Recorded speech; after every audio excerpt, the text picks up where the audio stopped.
All right, folks, welcome to FreedomCast. I'm here with Roya Aldrich, and I'm going to let her explain what she does here in just one second, but welcome, everyone. This podcast is about interviewing people who have built businesses around helping others become active, and just wanted to bring Roya in to talk about what she does. I got connected to her through my sister, who speaks very highly of you. Oh.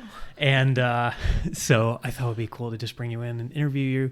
I know you've never heard of me, never heard of this podcast, but I thought this would be really interesting to just shoot the breeze, talk about what you've done and training and that kind of thing. Mm-hmm. So tell us a little bit about yourself and what you're currently doing. Okay, so I'm actually originally from Washington State, and I got into fitness when I played soccer my entire life. Mm-hmm. And I was playing very competitively and wanted to play in college. So I actually switched positions from being a defender to being a goalkeeper, and I'm 5'4". So had a lot to work on in the fitness industry in order to achieve my goal of being a competitive athlete within the collegiate field. So I started weightlifting to, first of all, help my vertical jump just because I'm so short as a goalkeeper, and it just took off from there. So with that help and obviously a lot of hard work, got a scholarship to go to South Carolina to play soccer for them. And the lifestyle of just working out has stuck with me. I mean, I started lifting since I was 15, so about 15 years now, and it's just continued from there. Nice. Yeah. Nice. So now I obviously live in Charlotte, North Carolina, and got out of soccer and now have gone into the martial arts of Krav Maga, which is where I met your sister, and still lift and have gotten my personal trainer certification just because it was one more thing that I've always lifted, always loved lifting. A lot of people will ask me questions about it. A lot of people will ask me for my programs and said, what the hell? Might as well get a certification for it and go from there. Nice. So.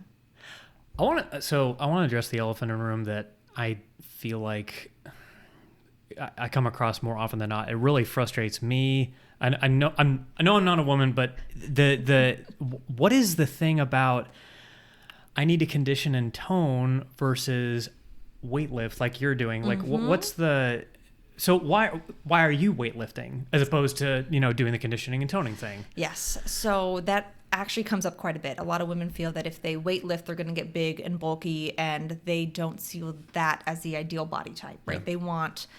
Now, I mean, throughout history, you have different beauty standards. Mm-hmm. So when I was growing up, it was a stick thin, skinny that you had to be, and now it's the curvy bottle shape, big chest, big booty, small waist is the thing now.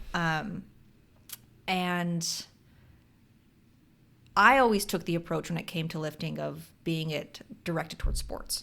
I never really cared how my body looked. It was more so about how do I achieve my goals in what my goals were. And at that time, my goals were I wanted to get a scholarship to a D1 college. And I knew what I needed to do to get there. So that's why it was more of the weightlifting. And now I have different goals. So now my goals, yes, I still lift, but I want the body type that I want.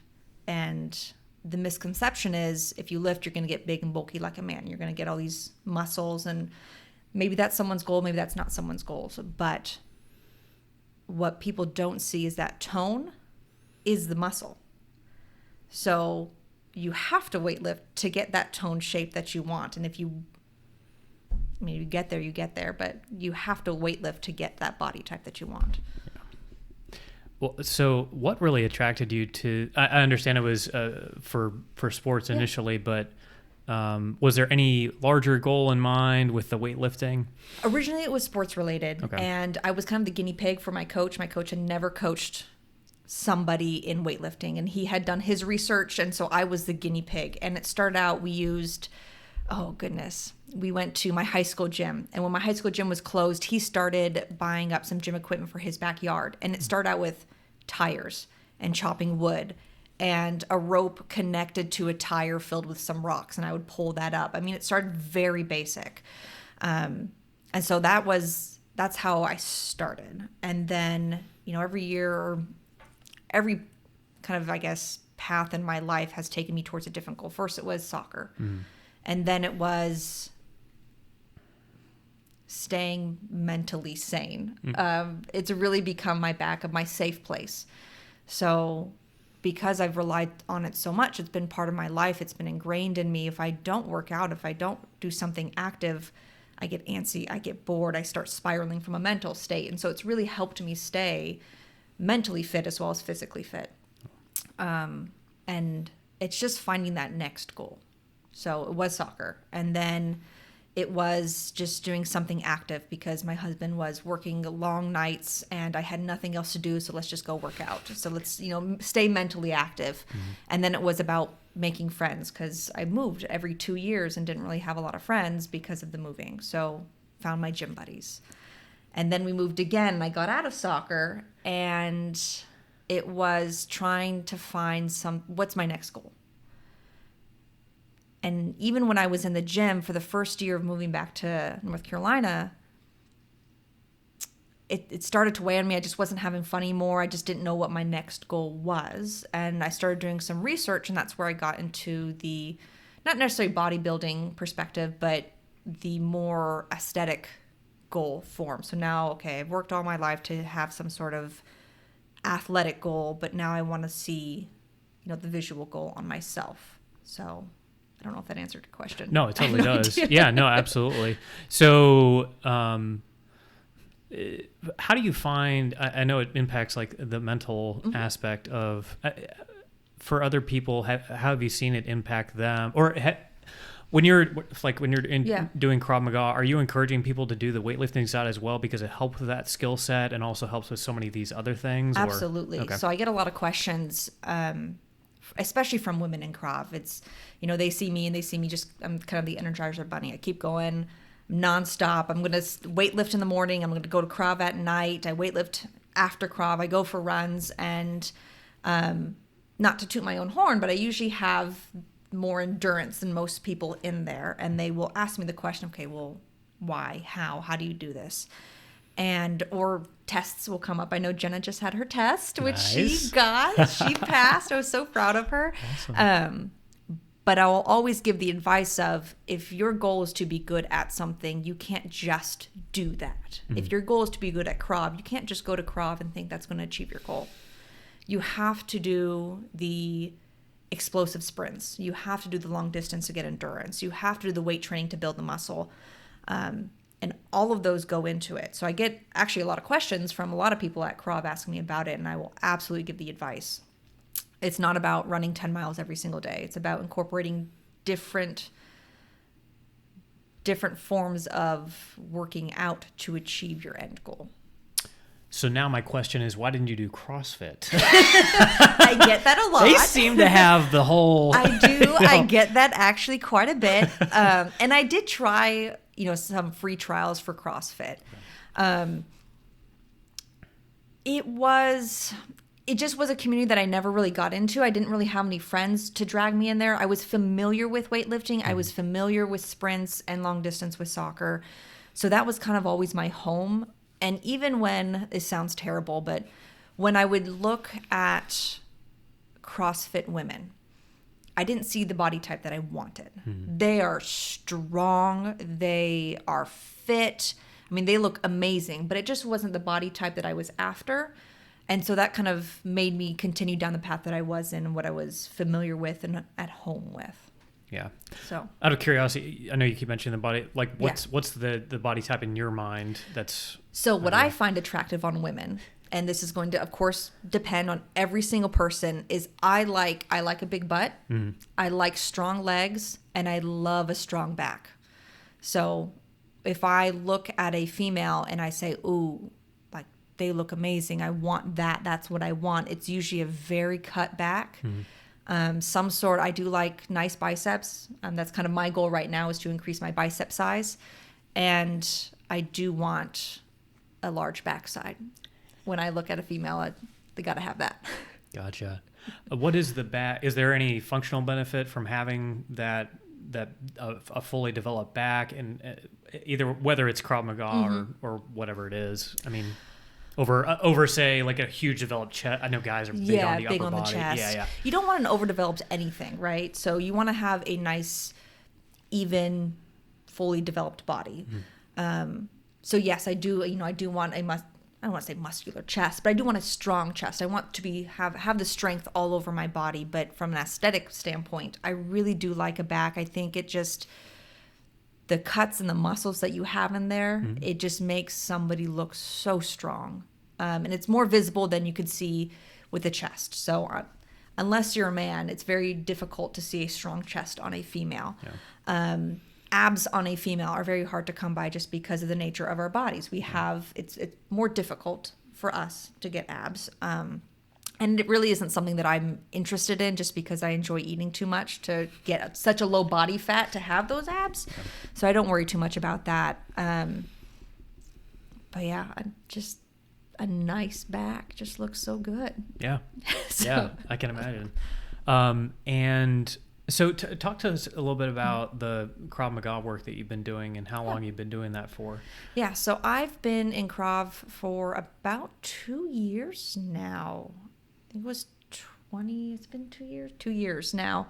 And it was just, I was bored in the afternoons. I wanted to do something. I've always actually wanted to learn how to fight. That was kind of my goal when I was young.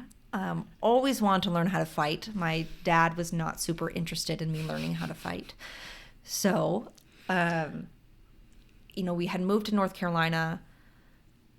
Didn't really have any friends. I had one friend. We had talked about going to play soccer together. It kind of always fell through. I wanted to still do something. I was getting very bored in the gym without really having a goal. So I just found something, fighting style Krav. It's something that I had learned about years and years ago and had thought about but never done. So chose it, started with it, and it's gone from there. So 2 years in, I now help teach. So I'm one of the trainers there. Obviously you can only train to your certain level. So I can train all the way up to a P3. So there's P1, 2, 3, 4, 5. Okay. And then there's G levels, M levels, and E levels, which are a lot. So we're still in P's, the practitioner level. And so I will teach. I actually have 2 classes. Both of them right now are fitness classes, but I'll also cover the actual training classes as needed. So I have 2 classes, one being a combat fit where it incorporates the Krav skills plus fitness involved with it. And then I have a 30-minute kill session at the end of a Wednesday class where it's just pure fitness, burn everything out, get things moving. Very nice. So what are all the certifications that you have for that area, either whether it be Krav or just physical training? Yeah, so I have my ISSA certification for personal training. I'm working on my sports nutrition certification through ISSA as well. And then I also have my practitioner level 1, 2, and 3. And part of my training that I do within Krav is to get my certification to actually teach Krav. So I don't have the full certification for that yet, but I am able to teach the 1, 2, and 3 since that's what I've already passed. Okay. Have you found, particularly in the physical fitness area, that having those certifications really means anything, particularly amongst personal trainers? I was talking with somebody the other day about, he doesn't have any training. He just has experience from lifting. Do you find that to be more helpful, or do you actually find some value within those certifications? And this is outside of Krav Maga. Yeah. I know the Krav Maga piece is probably very important, but no, honestly, it's all about experience. Okay. I've gotten the knowledge that I gained from ISSA certification has been more about, how the muscles move and work together and how the endocrine system works with it. And I've gotten some ideas in regards to setting up programming, but a lot of it you can find on Google now. Yeah. And so most of it is going to come from your experience and learning what works for you, what works for other people, what doesn't work. Splits. I'm trying to think. Form is a big one. The certification doesn't really teach too much about form, but that can make or break somebody when it comes to lifting. I mean, obviously very serious injuries can come from it. And so they don't really touch on it, which I found interesting. That's crazy. Yeah. So honestly, experience. I don't think you need the certification or to be a successful personal trainer. Yeah. Wow. I didn't even realize that. I know there's courses and programs and stuff that do that exclusively, particularly for powerlifting and weightlifting. But man, it seems like it'd be crucial. But just like the regular personal training program, ACE, ISSA, NSA, NSM, NAs, whatever the other ones are, whatever they are, they don't go over the forms. They'll go over, like I said, how the muscle works together. They'll go over all the systems in your body. They'll go over some of the programming. They'll go over high level, like, okay, if you want to hit your chest, what are the chest exercises that you have out there, and what are some key points in it? But they don't really talk about form in general. That's incredible. Yeah, because that explains a lot now about the personal training and why it's just a dime a dozen with a lot of those folks. Yeah, you'll be surprised if somebody doesn't have a lot of experience, but they have the piece of paper.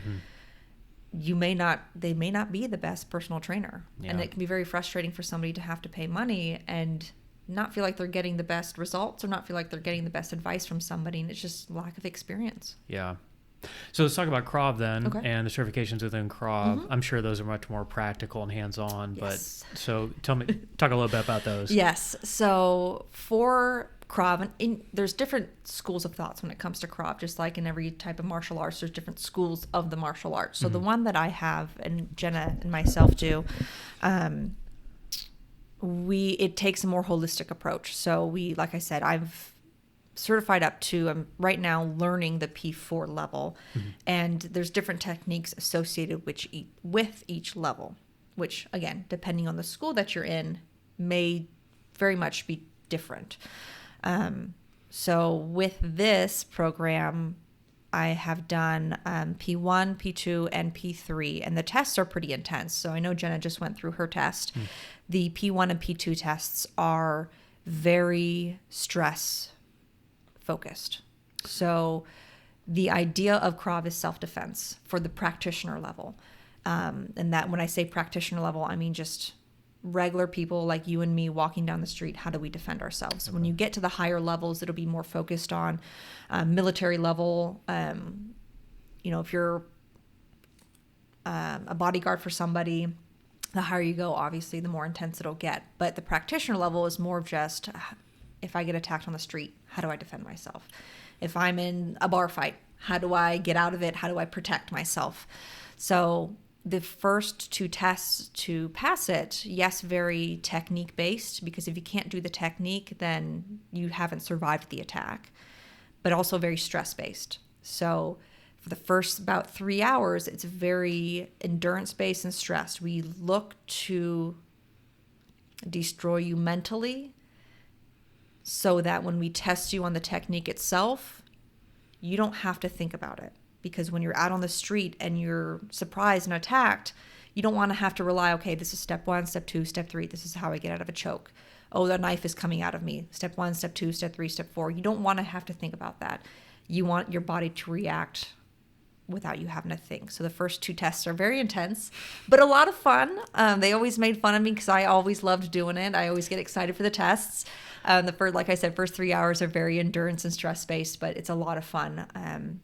And then the higher up you go, the more technique it's going to be, because the expectation is, okay, you can handle yourself under stressful situations. Now, can you do the technique properly? Can you do all the technique, everything that you've learned properly, accurately, get out of the situation and not have to think about it? Gotcha. Wow. So what my sister is doing, for example, is she at the point where, or is she training to also be able to teach that kind of stuff, or are there just levels in Krav that everybody goes through? Yes. Okay. So there's levels in Krav that everybody goes through. Okay. So her level, she has become proficient in P1, and so she's P2 now. She's studying to be a P2, and I went through the same stuff. And so what she's gone through, I've gone through. What I'm going through, she will eventually go through. Okay.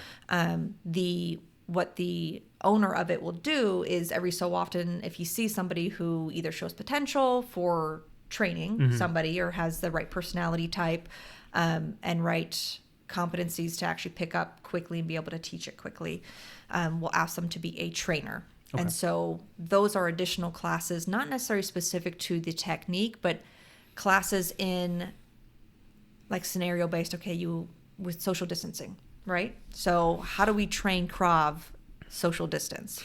How do we still have this class while trying to maintain the social distance that we have? Or we'll go through, okay, teach a class. Can you actually teach all the steps? What are some of the key points? If you're teaching adults, if you're teaching children, if you're teaching older adults, if you're teaching women versus if you're teaching men, what are some things to think about?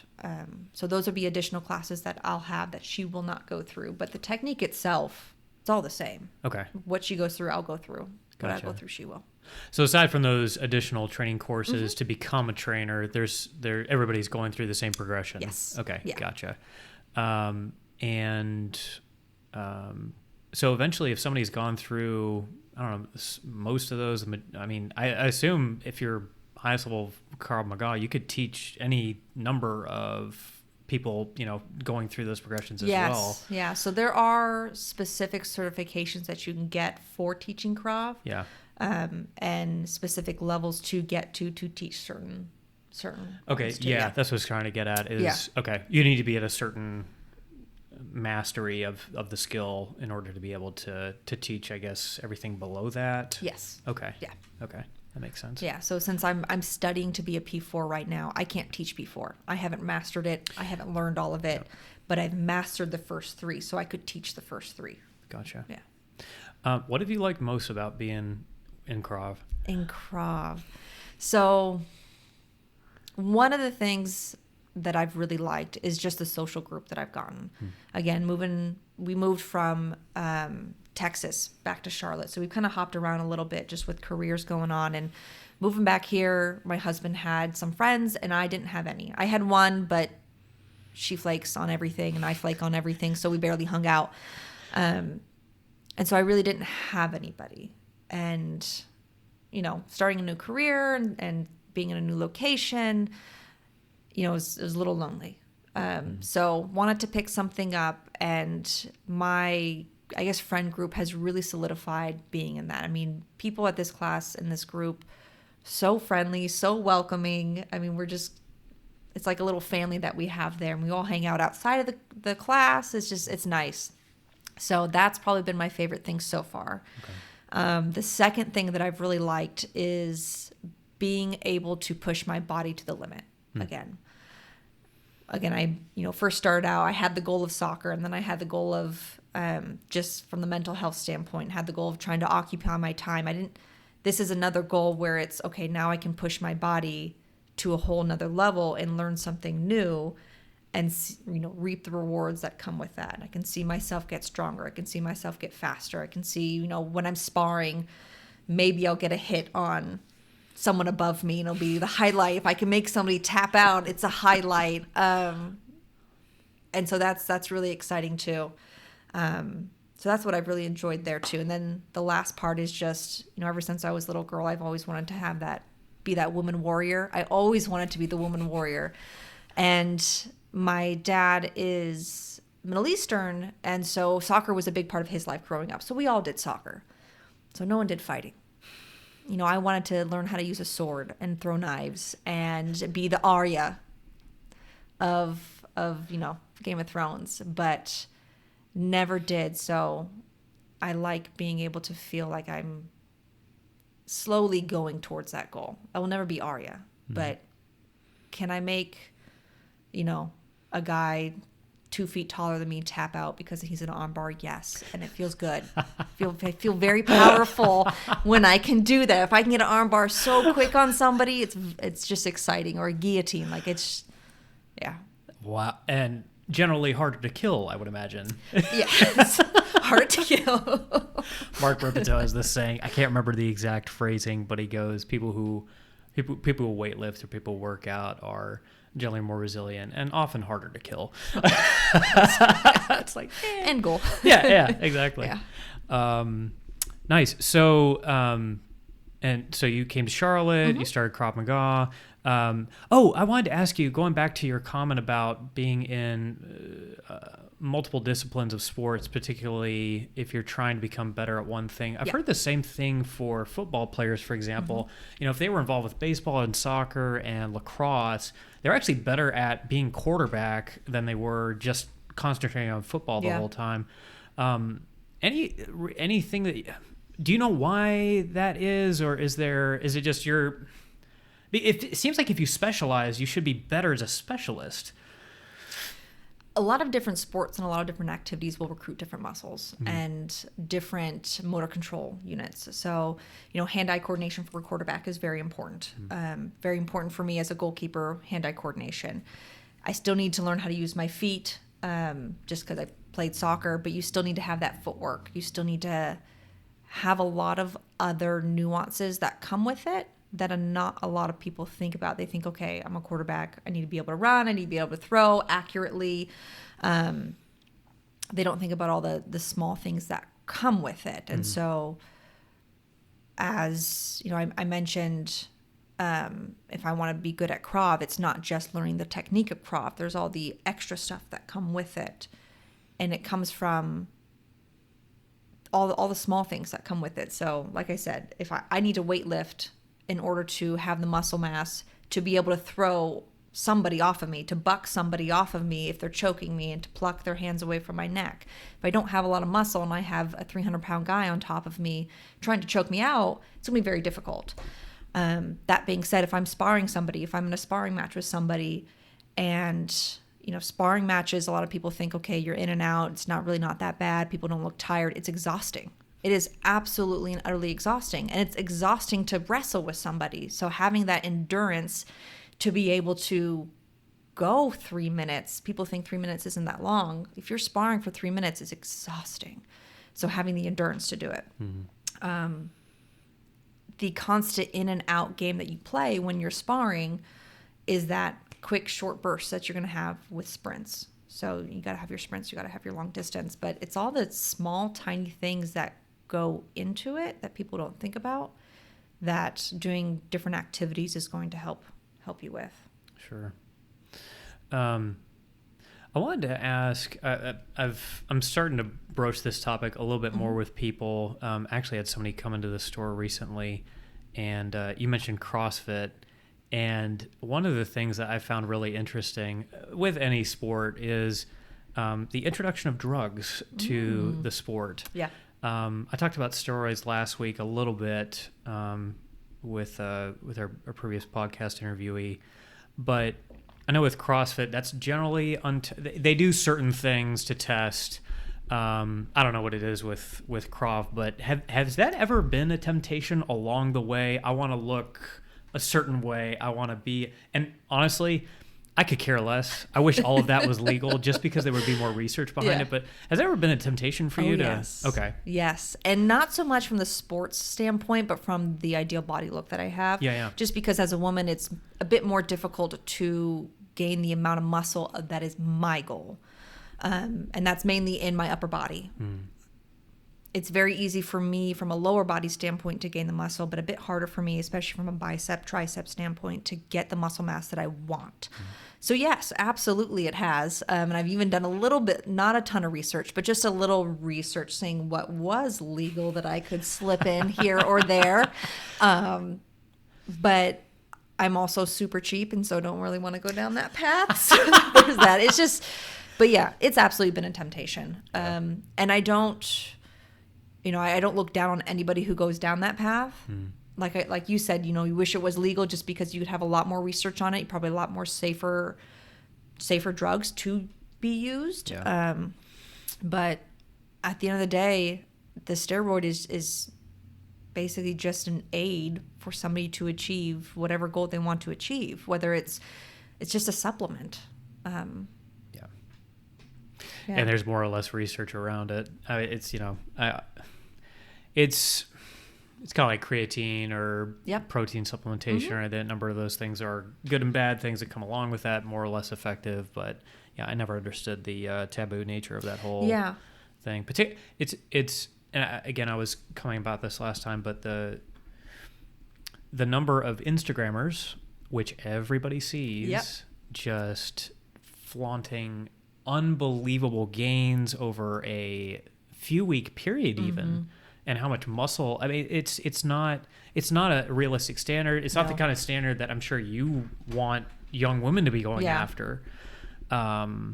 And, so do you have any, by the way, do you have any advice for young women that are just coming up that are, trying to say, look like you or look like the Instagram model, like what things they start steering away from, Yes. So a couple things on that front.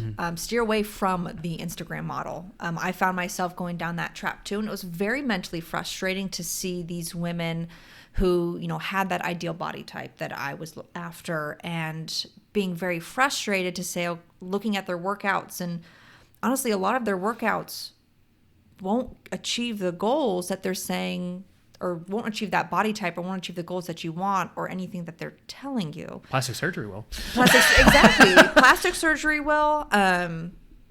Goodness. A lot of them have just amazing genetics, which go into it. Plus the plastic surgery, plus maybe some human growth hormone will be mixed in there. Lighting will do it. How you posing will go into it. It's very frustrating. So any woman who would seek my advice, I would say steer away from those Instagram models. Absolutely stay away from them. Try to find people, not to say don't look at fitness people on Instagram, but find the reputable people who use science and actually proven methods to help you achieve those goals. The other one that I will say, actually, if I have a few advice for women, quite a bit, don't get discouraged when you go into the gym. A lot of women will go into the gym and either see other women who have been there for a while and get discouraged.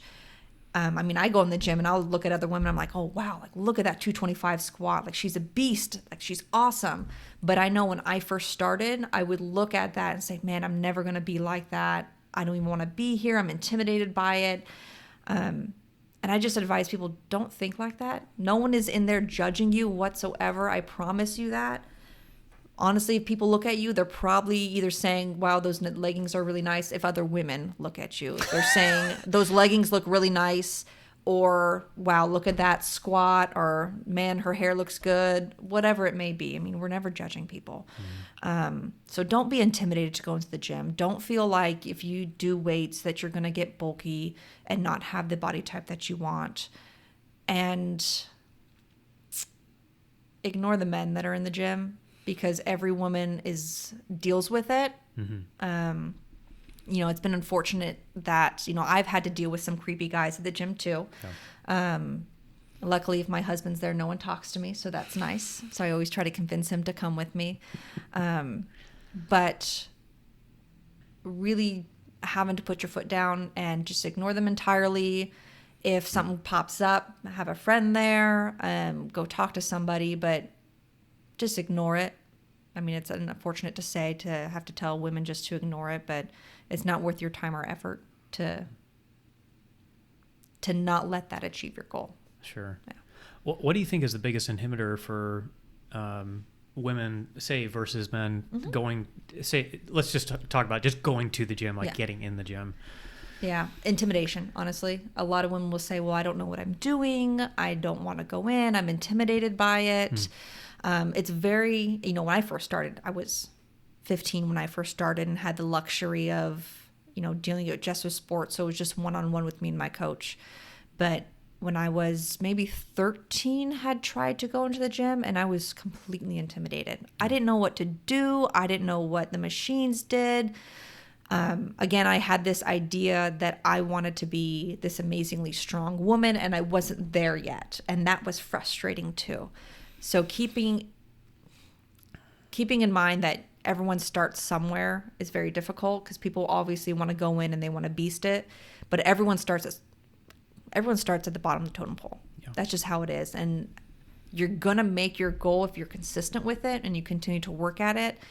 But it's the intimidation of people just not being comfortable in the gym, especially women not being comfortable in gym, which has predominantly been male dominated for all of our lives, to go in and feel confident in there when you're just not used to it. I think that's a big inhibitor. That's a comment that I see a lot, is just, well, I don't know what to do.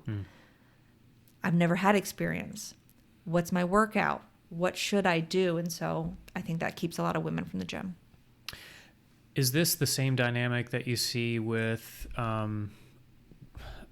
I tend to notice this a little bit more, especially with the commercial gyms, with women flocking to the group classes, the guys working out by themselves in the corner. Is it because of the intimidation factor and, a guy just preferring to leave me alone, I'm just going to work out, and a woman who's going to the gym for the first time being like, I don't know what I'm doing. Yeah. But if I'm with a group, I'll have maybe a better sense of that.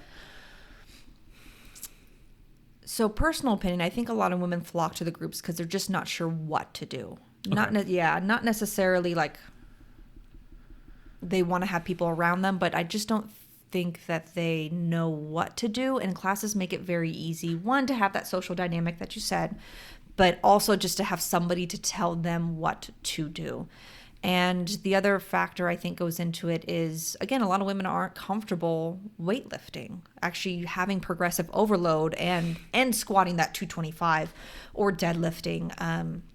They're just not comfortable with it. And so I don't think they understand, and a lot of women do, but a lot of women don't also understand how lifting heavy is going to help them achieve the goal from the ideal body type that they want. They kind of see that as getting too bulky, but you lift heavy and you're going to get it. You're going to get that butt that you want. You're going to get those strong legs. You're going to get, that cut back, but you have to build the muscle for it. So I just don't think there's a lot of knowledge around that. Gotcha. Yeah. My wife, we've got our home gym. My wife has a training partner. I have a training partner now. Yeah. It's more fun to train with somebody, but I know there's a different mentality too with men versus women, Honestly, for me, if you have the right training partner, it's good. Mm-hmm. But for me, those training partners have been rare to find because you need that partner has a seriousness of goals that you have. Yeah. I've had partners who all they want to do is talk, or partners who all they want to do is complain because it's 4:30 in the morning and they don't want to be there, so they want to complain. No one wants to be awake at 4:30 in the morning. Complaining does not make it any better. Yeah. So, but I've also had a partner, before we had moved back here in Houston, I had a partner whose same goals as I did. Say you wanted to beast it out. Our goal was to squat 200. We were working towards that. We'd bounce ideas off of each other. I mean, she was amazing. I loved her. I hated leaving her. Out of anybody to leave in Houston, hated leaving her because those training partners for me are rare to find. I just find that a lot of people want to talk, and I don't want to talk. Just want to get in, get out. Get in and get out. Yeah, I totally understand that, especially now. I wanted to ask you about your training philosophy. Mm-hmm. I know with Gen Pop, general population, some personal trainers have this thought that I'm going to train you for as long as you want me and squeeze as much money out of you as you can as I can possibly get, and then if you drop off, and you may or may not know what to do on your own. I get the sense you're probably a little different than that, but can you explain what kind of philosophy? How is it different from other personal trainers? Yeah. What kinds of things do you do with people? So I will, first things first is whenever you're going to go in, I want to understand what their goals are. Mm-hmm. Their goals are not going to be the same as my goals, more than likely not going to be my same goals. So obviously understanding what their goals are, what their commitment is, what level of commitment they can have, because someone may want to train 5 days a week. General population doesn't usually want to train 5 days a week at 4:30 in the morning. They want something, their schedules are going to be different. It just, honestly, their goals are going to be different. So sometimes, maybe I only be able to meet with a client once or twice a week, given my own schedule. Because not only on top of the Krav that I do, my own personal training that I do, plus the personal training that I provide other people to do, I work a full-time job. So there's only so much time I can squeeze out of me in order to help people. So a lot of it's going to be education-based. So why am I doing this? Why do I program something this way? I actually just programmed a workout program for an individual at Krav. Oh. And, she just wanted the program itself. She didn't want the personal training aspect in it, but she just wanted a program from a weightlifting perspective that could help achieve her goals. So I could have just handed it to her and say, here it is, now pay me the money. That would do her no good whatsoever. So I gave it to her, but talked through why did I do this rep set? Why did I do this sequence? What are some alternatives if you don't have the ability to do this? How I would, the tempo. If if you don't have enough weights to actually provide the progressive overload that you need, how can you make it harder for yourself? What are the rests that you should do in between? So all those little nuances that go with it to help people understand the whys behind it is going to make them better in the future. And there's no point in just giving someone a piece of paper to squeeze money out of them. You want them to be better overall. Yeah. And that comes with the education behind it. Sure. Is there a maximum training time that you'll ever be with somebody before you kind of let them fly the roost, or? I let them decide. Okay. If they like to have that accountability partner there, I have no problem with it. If they're like, hey, I just want to learn the ropes real quick, I just want to get comfortable with it because, schedules are too crazy, that's fine too. But yeah. Okay. By the way, what is your full time, out of curiosity? I am an HR supervisor. Ooh, that must be interesting. Always, yeah, some fun stories in that one. Yeah. I can imagine. Yeah. Are you allowed to share any, or are they all kind of? You don't have to. I deal a lot with harassment. Oh, wow. So I've worked at 2 different companies within HR, and I've done union and non-union. I've done corporate. I've done manufacturing sites. Wow. So I've done a lot. All very interesting, all with their own little nuances and cultures that come with it. But yeah, the investigations are the fun part. The fun part and the headache part. Yeah. But that is one area that I actually really enjoy to be involved with. Oh, okay. Yeah. Gotcha. It's always the juicy stories come with the investigations, so I like to be involved with it. That's hilarious. But a lot of people are surprised, especially at Krav, when they find out what I do, because they think, okay, HR has to be the nice person. They have to be the smiley person. And I'm in there and I'm, beating up on people. But yeah. Oh, man. Yeah. That's something. Do you have any stories from just personal training in general? By the way, were you training even back in Texas, even before Krav? So not for money. Okay. But I would have actually quite a few people who would come up to me and ask me for my programs or what I did or want to join in for a couple sessions with me. And it was just like, yeah, sure. I don't mind. Okay. But it was just recently over the past year that since I got my certification that I've been charging people for my time to come with it. But okay. That makes sense. Do you have any crazy stories or anything that's come as a result of that? Ooh. Could be a creepy guy, could be something else. I've had many creepy guy stories. Yeah. Many creepy guy, which is very unfortunate. Yeah. But I've had quite a few creepy guy stories. I'm trying to think of a really good one. I don't even think my husband knows all about all these creepy guy stories.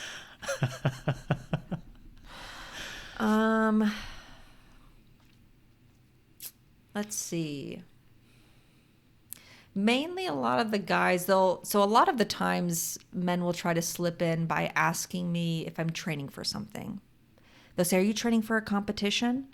Meaning like a bikini body competition. And then, obviously no, just enjoy it. And that's kind of how it starts. Or they'll slip in what ethnicity I am, because I'm half Middle Eastern. Okay. And they usually probably see the nose and they think something's there. But they're like, are you Turkish? Are you this? Are you that? So those are the 2 usual slip-ins that I get, then that's their kind of slip-in that they think if I respond that they can keep talking to me. And usually it's like, oh, that's my husband over there. And they sometimes will stop, sometimes they'll keep going. Oh, wow. Yeah. That's impressive. Yeah. Okay. Or they'll ask me if I'm married and I'll have my ring on. Like, yes, I'm married. And they'll keep going. They'll act at first like they just want to be friends, and then they'll make a comment here or there, mainly about my butt. They'll say they like these leggings. They make my butt looks nice in these leggings. Am I wearing panties? What type of panties am I wearing? Wow. I get that. That's insanely forward. Oh, yeah. Yeah, no, I've had quite a bit. I've had a guy tell me he wanted to... Oh, goodness. Oh, this is a good one. I had a guy tell me he wanted me to wring out my sweaty leggings so he could drink it. Are you kidding me? No, I had that. He wanted to kiss my feet in public. They had to be sweaty feet, though. That's wonderful. Yeah, I had that. He sounds like a real charmer. Yeah. Unbelievable. For those of you who can't see, Roya's husband is staring in disbelief, and a few other facial expressions I won't explain here. Wow. Yeah. On the regular, have you had any crazy clients come in that had unrealistic expectations and goals, or who went absolutely ape whatever on you? I was lucky enough to say no. I've not had that. I've had, from an unrealistic expectation, I've had clients who think that it's going to happen in a couple months and say, okay, well, I'm going to stop in a couple months. And I'll try to tell them, like, listen, if you want to get your ideal body type, it's not just going to, one, happen in a couple months, and two, if it happens, it's going to happen over time. But if you don't keep it up, your body's just going to go back to where it was. A lot of people, this is so cliche, but the fitness industry is a lifestyle. You got to keep up with it. If you don't keep up with it, you're going to slip back into your old habits. You're going to slip back into where you were before, which is, why you had the goal of getting out of it. Yeah. So that, I think, is the most unrealistic expectation that I've had. But a lot of my clients have been women, so most of them won't have any crazy stuff. I have had, when I was at some gyms, so I've had women ask me if I was personal trainer, and then, I would tell them yes, I am. I wouldn't be training someone at the moment, but they would ask me and I would say yes, thinking that they would be interested and want to have anything.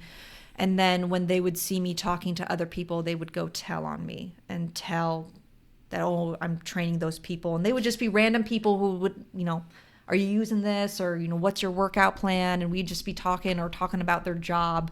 And she would go tell on me. I've had that before. Oh. But as far as unrealistic expectations, so the timing is a big one. And men and women both I've had where it's hard to get past the idea that if you want to build muscle, you have to eat more. And by eating more, you're going to put on some fat. Yep. And so a lot of people think that number on the scale is going to go up and you're going to get some fat, that you're not achieving your goals. So it's very hard mentally for people to get past that. So then they don't want to do that, but then they want to put on muscle, but they're not willing to put in that. And so it's just this never-ending cycle of that unrealistic expectation and trying to get them past that. And honestly, some of them never made it past it. A lot of them never made it past it. This is another thing that supplements and steroids has also ruined, is this thought that you can cut without losing muscle, gain without gaining fat. Yep. I still don't understand why that's Yeah. in the public mind's eye. And it's a difficult concept, especially, to get to that lean and toned look like you had originally started. To have that look, you have to put on muscle. Mm-hmm. But it's very difficult for people to understand you're going to put on fat when you put on muscle. And you're going to be uncomfortable, and you're going to look in the mirror and you're going to be uncomfortable with how you look for a while. Mm-hmm. But when you go into your cut, you're going to see yourself get to where you want to be. And it's having that idea that you're going to have to be uncomfortable, which is very difficult to get past. Yeah. I mean, it's difficult for me to get past it. I mean, I'm in a bulk right now, and there's days when I'm just like, oh crap, look at this belly. Like, look at these love handles that I've got. I got to get past this. Or I'll look on the scale and, I'm like, oh, I'm at 148 and I'm trying to stay around 145 because I'm at the end of my bulk and in a maintenance phase. Mm-hmm. And so there are days when it's very mentally fatiguing to look at it and try to have an upbeat attitude, but the goal is a goal and you got to be uncomfortable sometimes to reach it. On that note, do you subscribe to the bulk cut cycle kind of a thing when you're trying to get to either ideal weight or whatever you want to look like? Or do you, I know Greg Doucette's big in the I get bodybuilding world, yeah, and he's all about this concept of main gaining, which essentially is maintenance for, you get to a certain point, and then you just try to maintain it. Yeah. Yes. So both. Okay. I'm new to the bulk and cut game, so I am still doing it. This is actually my first real true, I would say, hopefully successful bulk, where I've really stuck with it for about 6 months now, really pushed my calories, really tried to get up there. I've done one before, but it was very hard mentally for me to get past that. So this one, I've really tried for it. I've done a cut before, successful. This is kind of my first big bulk. So I do subscribe to the bulk and cut, but I want to someday get to the point where after my cut, get to that maintenance phase and just say, you know what? I'm happy with where I am. I'm good maintaining. So yes to both. Okay. Yeah. Yeah, that makes sense.